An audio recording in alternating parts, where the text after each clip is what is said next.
adiposo. Para poder entender un mejor la paniculitis, tenemos que recordar un poco la histología de la piel.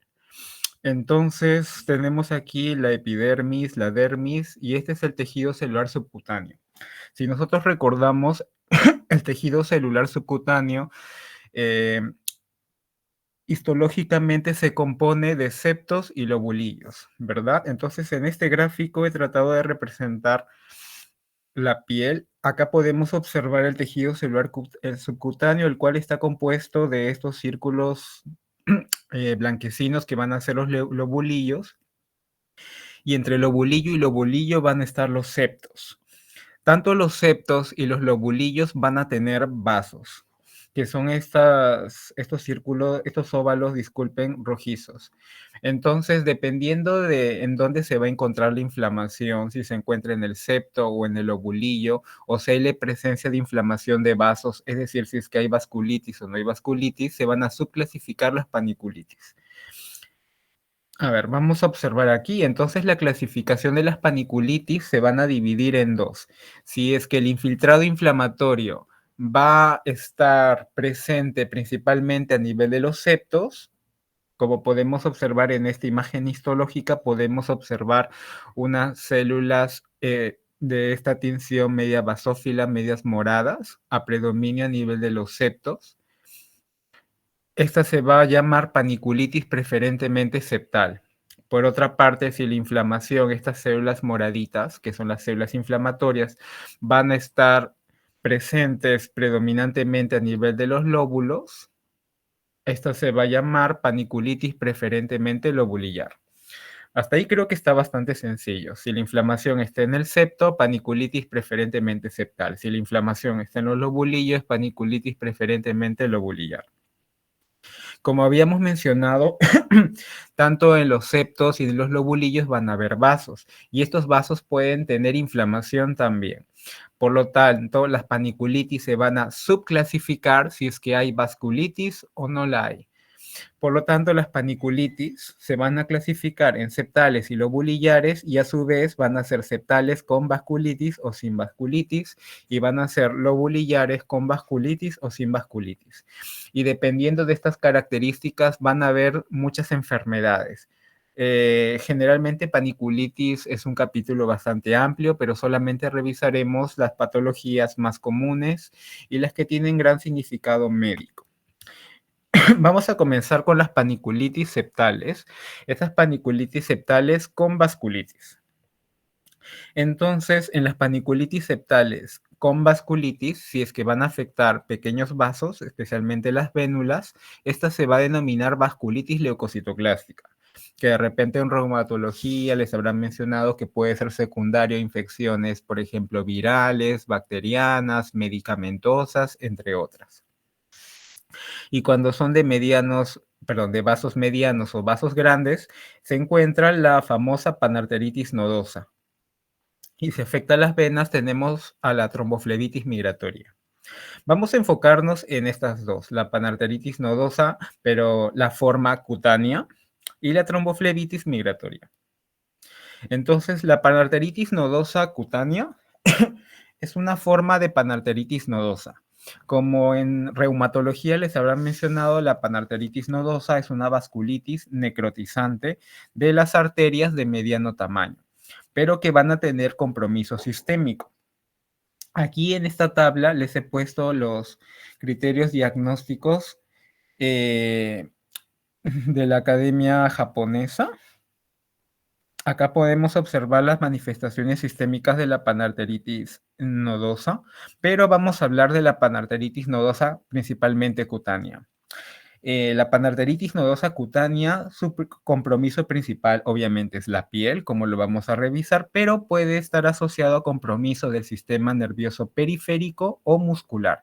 Eso quiere decir que los pacientes, además de tener las lesiones que vamos a revisar en la piel, pueden tener mononeuritis o pueden tener mialgias o pueden tener el CPK elevado. Vamos a ver las manifestaciones cutáneas de la panarteritis nodosa, esta variante cutánea.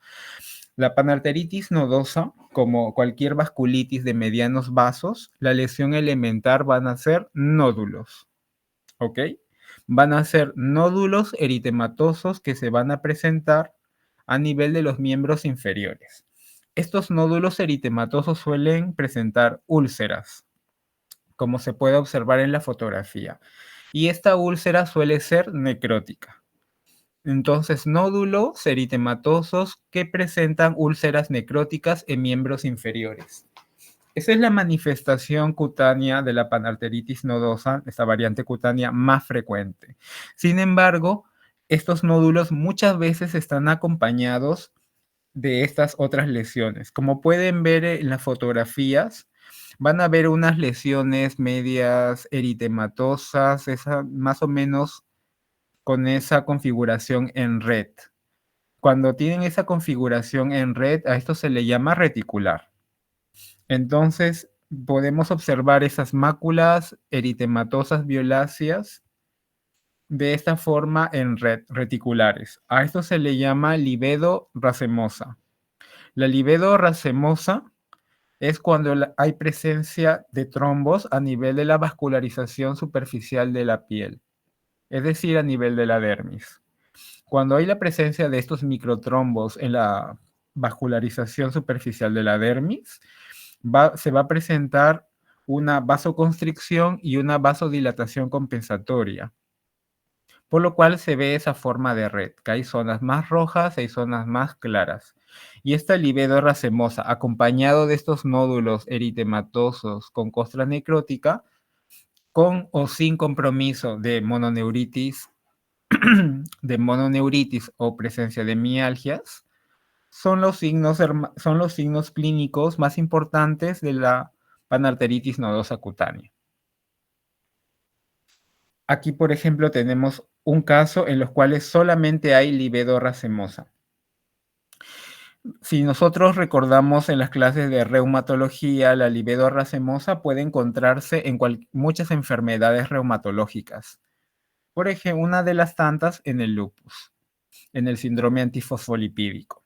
Sin embargo, con la presencia de esos nódulos o ante la presencia de mononeuritis o la presencia de compromiso muscular, tenemos que pensar en una panarteritis nodosa cutánea.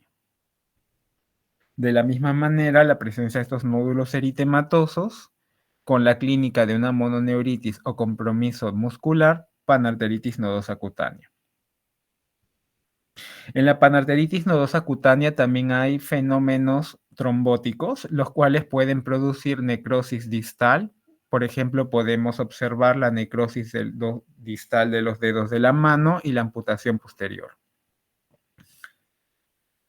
Ok, vamos a pasar a otra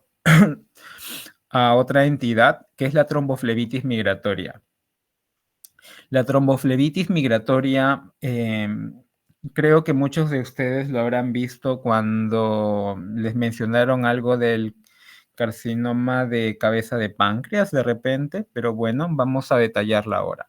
La tromboflebitis migratoria es una reacción inflamatoria de uno o más venas que pueden ser superficiales o profundas y va a estar acompañado de un trombo que puede aparecer en forma consecutiva o simultánea. Cuando hablamos de tromboflebitis migratoria, muchas veces lo asociamos a su forma paraneoplásica, que es secundaria principalmente al adenocarcinoma pancreático, el cual se le denomina el síndrome de Trousseau. Pero también puede estar asociado a otras neoplasias como de pulmón. Sin embargo, la tromboflebitis migratoria también puede ser idiopática y cuando es idiopática suele afectar a los pacientes entre 25 y 50 años y es más frecuente en los varones. Puede estar asociado también a colagenopatías, a otras enfermedades sistémicas como la hipertensión arterial, el síndrome de Berger, la enfermedad intestinal inflamatoria o estados de hipercoagulabilidad. ¿Cuál es la clínica de la tromboflebitis migratoria? La clínica de la tromboflebitis migratoria son la presencia de nódulos eritematosos, pero que van a seguir este trayecto lineal, como si fuese un cordón. Y estas van a aparecer y van a desaparecer, apareciendo en otras zonas que puede ser del mismo miembro o de ambos miembros. Siempre que tengamos unos nódulos eritematosos que aparecen, desaparecen, pero principalmente van a seguir este trayecto lineal como si fuese un cordón, como se puede observar aquí en las flechas, tenemos que sospechar tromboflebitis migratoria y por la asociación más frecuente descartar la forma que sea secundaria a una neoplasia, principalmente a las neoplasias del adenocarcinoma de cabeza de páncreas. Sin embargo, de todas maneras, descartar colagenopatías u otras enfermedades sistémicas como hemos mencionado. Ok, continuando con las paniculitis septales, vamos a revisar las paniculitis septales, pero sin vasculitis. Como se puede observar en esta diapositiva, existen muchos tipos de paniculitis septales sin vasculitis. Y estas se van a estudiar dependiendo del tipo de infiltrado que tenga. Nosotros solamente vamos a revisar las principales. En este caso, paniculitis septal sin vasculitis, pero que el componente inflamatorio van a ser histiocitos, es decir, que va a haber presencia de granulomas. Por lo tanto, paniculitis septal sin vasculitis con granulomas, su representante principal es el eritema nodoso. El eritema nodoso es una reacción de hipersensibilidad antigénica. Generalmente este antígeno es bastante polimorfo, puede ser secundario a un montón de cosas. Como podemos observar en la tabla, puede ser primario o idiopático, es decir, que no conocemos la causa exacta, pero generalmente es secundario. Dentro de estas formas secundarias, siempre hay que descartar procesos infecciosos. Dentro de los procesos infecciosos, los más importantes son los que están resaltados. Por ejemplo, en las bacterias puede ser secundario a la infección de estreptococo beta hemolítico, a la brucela, a la sífilis, pero aquí en Perú siempre hay que descartar la infección de Mycobacterium tuberculosis, es decir, tuberculosis. Y la tuberculosis puede ser una tuberculosis activa, es decir, el paciente puede tener tuberculosis pulmonar, puede tener tuberculosis intestinal, etcétera, pero también puede ser infección latente por micobacterias. Así que es muy importante tener esto en cuenta. Puede ser secundario a algunos virus. Dentro de los virus, principalmente la hepatitis B y la hepatitis C. En la época del COVID, también todo paciente con clínica de eritema nodoso, siempre descartamos infección por el COVID. También puede ser algunas veces por hongos, como se menciona ahí en la tabla, o parásitos. Dentro de la infección por parásitos siempre hay que descartar toxoplasmosis. Y también puede ser secundario a otras enfermedades sistémicas, medicamentos, puede ser paraneoplásico y también puede ser secundario a procesos fisiológicos. Puede ser secundario a enfermedades sistémicas. Existen muchas enfermedades como pueden ver en la tabla. Sin embargo, el eritema nodoso suele ser la manifestación no específica más frecuente de la enfermedad inflamatoria intestinal. Eso sí, téngalo bastante en cuenta, ya que es una manifestación cutánea relativamente frecuente en esta enfermedad. Puede ser secundario a medicamentos. Como pueden ver en la tabla, existen muchos medicamentos que están asociados, pero dentro de los principales que no se deben olvidar son los anticonceptivos y algunas vacunas.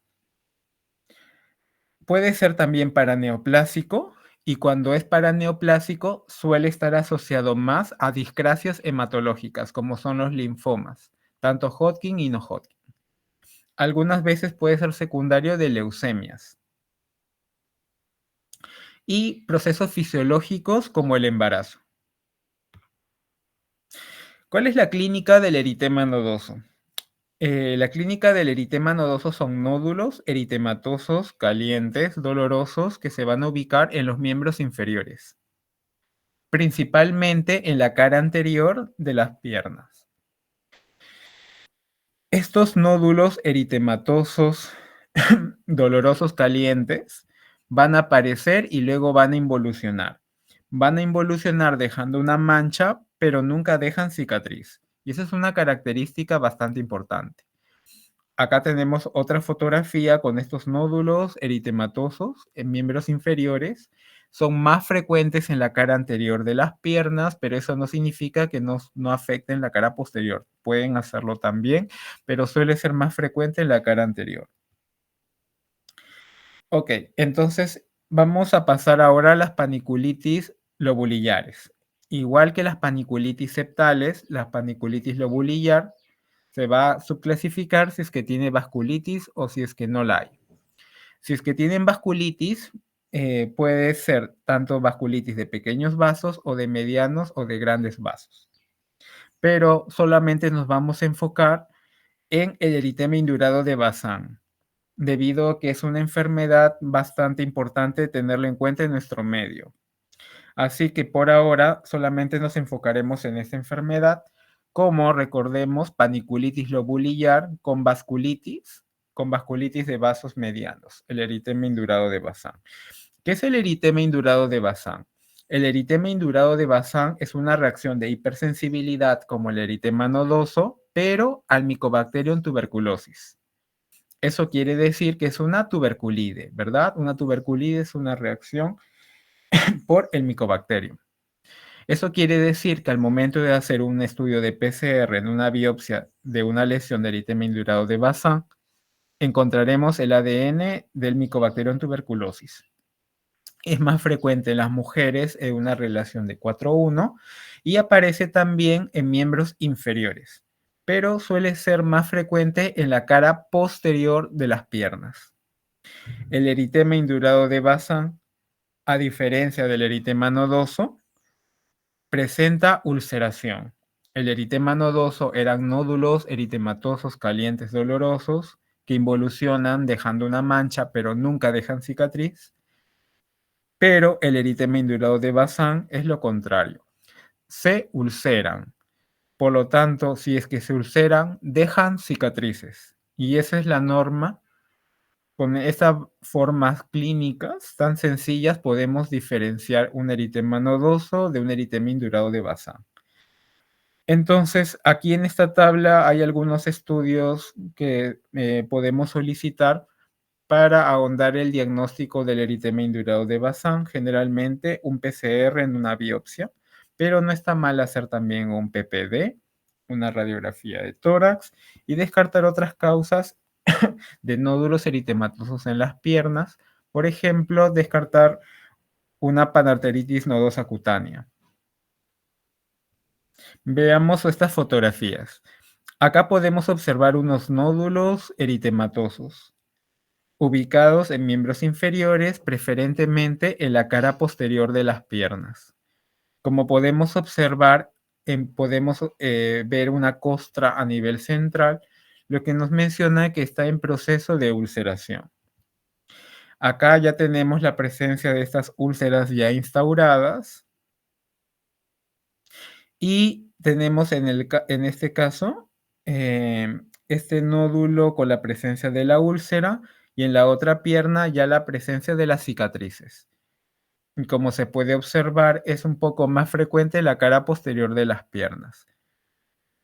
No quiere decir que no haya en la cara anterior, también puede haber, aunque es más frecuente en la cara posterior. Ok, entonces pasemos a la otra subclasificación de las paniculitis lobulillares, las cuales son paniculitis lobulillares, pero sin vasculitis. Y como podemos observar en esta diapositiva, hay muchas enfermedades, solamente que vamos a tratar las más frecuentes. Entonces recordemos que cuando no hay vasculitis tenemos que ver qué tipo de infiltrado hay. Entonces, si tenemos una paniculitis lobulillar sin vasculitis, pero el infiltrado es principalmente por linfocitos y células plasmáticas, pensaremos primero en un lupus. ¿Qué tipo de lupus? Una forma clínica de lupus que se llama lupus eritematoso profundo o paniculítico. En el lupus eritematoso profundo o paniculítico se va a caracterizar por la presencia de nódulos. ¿Está bien? Pero estos nódulos tienen una característica principal. Una de ellas es la localización, la topografía. Como pueden observar en el gráfico, en el color amarillo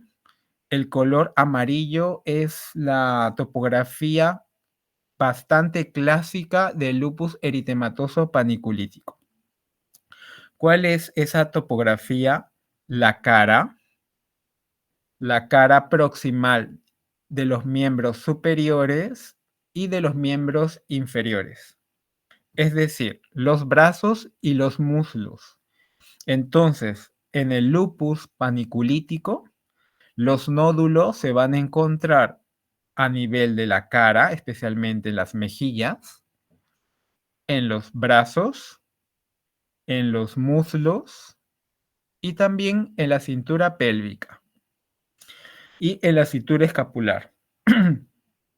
Esa topografía es muy característica y siempre que vean nódulos en esas zonas, sospechen de un lupus eritematoso paniculítico. Pero, ¿qué otras características más tienen? El lupus eritematoso paniculítico tiene una inflamación tan elevada que hace que estos nódulos sean bastante duros. Si nosotros tocamos un nódulo de un lupus eritematoso paniculítico, es un nódulo bastante duro. No llega a ser pétreo como una calcinosis, como si fuese una roca, pero es bastante duro. Y estos nódulos van a involucionar, pero estos nódulos, al tener tanta inflamación, van a involucionar dejando cicatrices. Y las cicatrices y la atrofia que produce en forma secuelar estos nódulos van a ser retráctiles, es decir, van a jalar la piel. Como pueden observar en las fotografías, más que todo vemos estos nódulos eritematosos, aunque ya tienen una pigmentación medio secuelar, pero observemos esas cicatrices, ese aspecto de hoyuelos grandes que son piel retraída debido a la inflamación de esta enfermedad. Observemos estas fotografías de aquí. Vemos estos nódulos eritematosos. Lo que nos llama la atención es la topografía. Recordemos que afecta la cara y la cara proximal, es decir, de la cara proximal de los miembros superiores e inferiores, es decir, en este caso, los brazos. En la última fotografía podemos observar que la piel está un poco retraída. Eso debido a la inflamación. Cuando el nódulo del lupus eritematoso paniculítico involuciona, deja una cicatriz retráctil, dando ese aspecto, como podemos ver en la fotografía. Pasemos a otro ejemplo. Habíamos mencionado la paniculitis lobulillar sin vasculitis, cuando el compromiso inflamatorio es por linfocitos y células plasmáticas, pensamos en lupus eritematoso profundo paniculítico. Pero si la inflamación es por neutrófilos y hay la presencia de necrosis, pensamos en paniculitis pancreática. Entonces, ¿qué es la paniculitis pancreática? La paniculitis pancreática es la enfermedad de las 3 P. La primera P de páncreas, la segunda P de poliartritis y la tercera P de paniculitis. Entonces, la paniculitis pancreática se va a caracterizar por la presencia de nódulos eritematosos violáceos, pero lo principal es que estos nódulos eritematosos violáceos se van a ulcerar. Y esta ulceración va a presentar un drenaje de un líquido medio viscoso amarillo marrón, que es la presencia de la grasa licuada. En la paniculitis pancreática, debido a la presencia de las enzimas del páncreas a nivel del tejido celular subcutáneo, se va a producir una licuefacción de la grasa. Y esa grasa licuefactada se va a presentar con ese líquido medio viscoso que va a salir de los nódulos. Suele presentarse en los miembros superiores e inferiores. ¿Cuál es la etiología? Pues es bastante variada. Puede ser, por ejemplo, por el alcoholismo, en varones con antecedente de pancreatitis crónica. Puede ser también por la misma pancreatitis, que puede ser una pancreatitis traumática, posepre, puede ser secundario a la presencia de pseudoquistes o alteraciones congénitas como el páncreas divisum, o puede ser también neoplásica, como el carcinoma de páncreas, pero de células acinares. Entonces podemos observar la presencia de nódulos eritematosos, calientes, dolorosos, pero en esta fotografía se puede observar el compromiso articular. Podemos observar la presencia de esta gran edema de las articulaciones, que es propia de la enfermedad. Recordemos que es la enfermedad de las 3P. De la misma manera, los nódulos eritematosos, recordemos la zona topográfica, generalmente es miembros superiores e inferiores, la tendencia a que esos nódulos se ulceren y liberen un líquido amarillento medio viscoso que es la grasa licuada. Y vamos a pasar por último a estas lesiones que creo yo que son bastante importantes. Habíamos mencionado que muchas veces las paniculitis se van a manifestar con nódulos. Todos los ejemplos que acabamos de estudiar se han presentado como nódulos.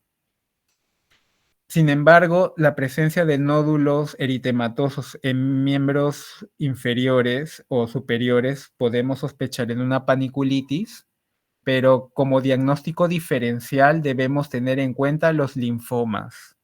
Y esto es bastante importante. Si bien la clínica clásica de una paniculitis pueden ser nódulos eritematosos, es mejor siempre hacer estudios, es mejor hacer siempre una biopsia, debido a que el diagnóstico diferencial de estas formas de paniculitis pueden ser linfomas. Y en este caso existe un linfoma que se llama linfoma subcutáneo de células T paniculítico. El linfoma subcutáneo de células T paniculítico es una forma de un linfoma T. Es menos del 1% de los linfomas no Hodgkin y se caracteriza por la presencia de nódulos. Estos nódulos suelen ser eritematosos con un tamaño variable de 0.5 a 2 centímetros, suelen ser asintomáticos. Pueden aparecer en tronco y en extremidades, y siempre es el diagnóstico diferencial de las otras formas de paniculitis. Existen formas clínicas de los linfomas subcutáneos de células T paniculíticos, y esta va a depender de qué grado de variabilidad genética tengan. Se va a subclasificar en linfomas T paniculíticos alfa, beta y gamma y delta. Los alfa y beta son de buen pronóstico, pero los de gamma y delta suelen estar asociados a un síndrome, que es el síndrome hemofagocítico. Es decir, que va a haber un compromiso medular y el pronóstico es bastante malo. Podemos observar la presencia de estos nódulos eritematosos en miembros inferiores. Suele ser, como menciono, asintomáticos. De repente con las fotografías uno puede pensar, pero se parece un eritema nodoso, y por supuesto que sí. Sin embargo, al biopsiar nos llevamos la sorpresa que es un linfoma. Por lo tanto, recordemos que dentro de los diagnósticos de las paniculitis hay que considerar siempre los linfomas. Y dentro de estos los linfomas T paniculíticos, que son los linfomas subcutáneos. Ok, ¿hasta el momento hay alguna pregunta, alguna duda o todo está claro?